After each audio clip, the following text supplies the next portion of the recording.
예언제이보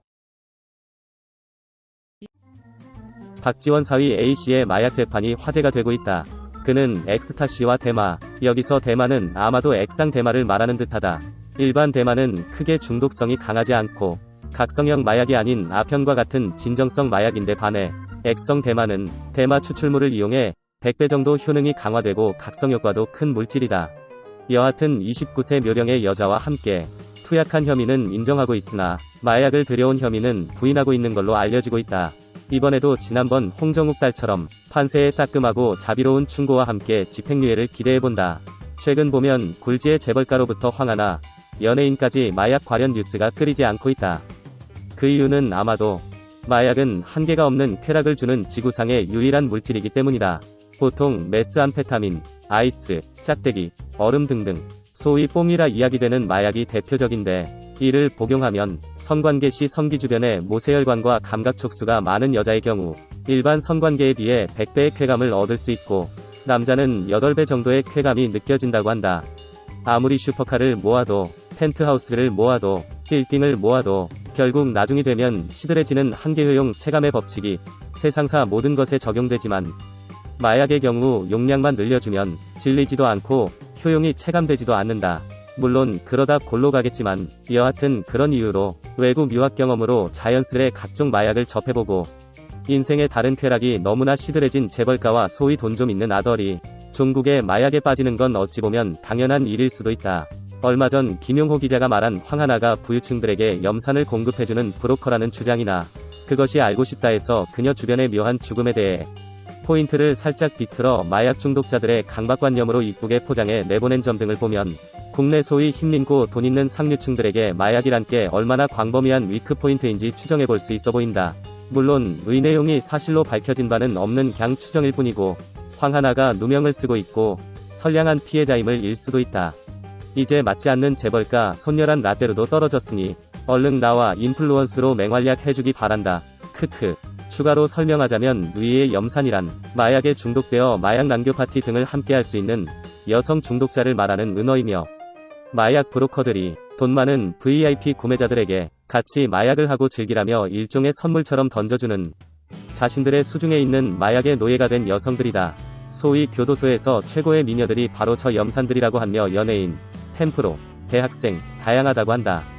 저런 염산들과 마약을 함께 상류층에 공급할 수 있다면 평생 펑펑 쓰며 먹고 살 걱정을 할 필요가 없을 테지만 잘못하면 얼마 전 미국 교도소에서 목을 매 자살당한 것으로 보이는 앱스타인처럼 조심해야 되긴 할 듯하다. 북한에도 요즘 마약이 너무나도 보편적이고 상류층들이 평양 외곽의 호화주택에서 마약 난교 파티를 하는 게 하나의 문화일 정도라고 한다. 이와 관련된 내용은 다음 편에 다루겠다. 그럼 한번 모 언론에 보도되었던 상류층 마약 파티에 직접 참석해 구속까지 됐던 A씨의 인터뷰를 소개하겠다.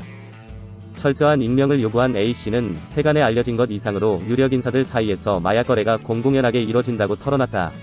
자수성가해 강남 지역에서 재력가로 소문난 A씨가 모임을 제안받은 것은 청담동의 한 회원제 술집에서였다고 한다. A씨는 룸이 4개 정도 있는 간판도 없는 술집이다. 소위 1%라는 집이다. 거기서 평소 친하게 지내는 재벌 4세와 술을 먹다가 솔깃한 말을 들었다. 연예인급 여성과 술을 마시고 2차까지 즐길 수 있는 은밀한 파티가 있다는 것이다. 실제로 연예인도 가끔 나온다고 했다. A씨는 인맥을 쌓을 기회라고 생각하고 나가기로 결심했다. 고 말했다. 그는 처음 모임에 나를 잊지 못했다며 이렇게 회상했다. 최고급 호텔 객실을 3개 빌렸던 것으로 기억난다.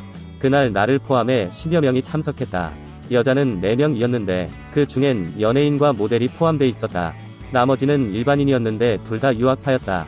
남자 중 한 명은 유명한 정치인과 연관이 있다고 했다.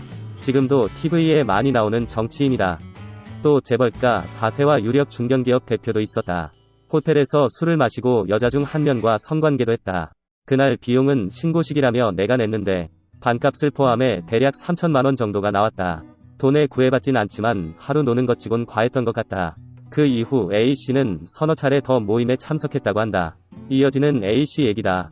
매번 장소가 달랐다. 호텔도 바뀌었고 회원제 클럽과 술집에서도 만났다. 그때 만난 멤버들 중엔 또 다른 정치인 사위도 있었다. 두 번째 모임에서 같이 얘기를 나누던 여성이 대마초를 권했다. 처음 해보는 것이라 두려웠지만 분위기 때문에 어쩔 수 없이 했다. 그런데 나중에 알고 보니 일행들 모두 마약 경험이 있었다. 한 클럽에선 술을 마시다 그 자리에서 성관계를 한 적도 있다.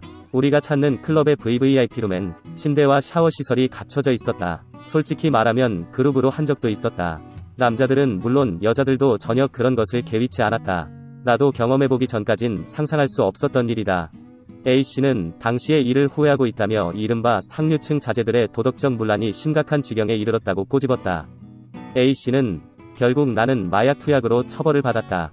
내가 이런 말을 할 자격이 없다는 건 잘 알지만 정말 이 사회의 지도층들 행태는 밑바닥이다.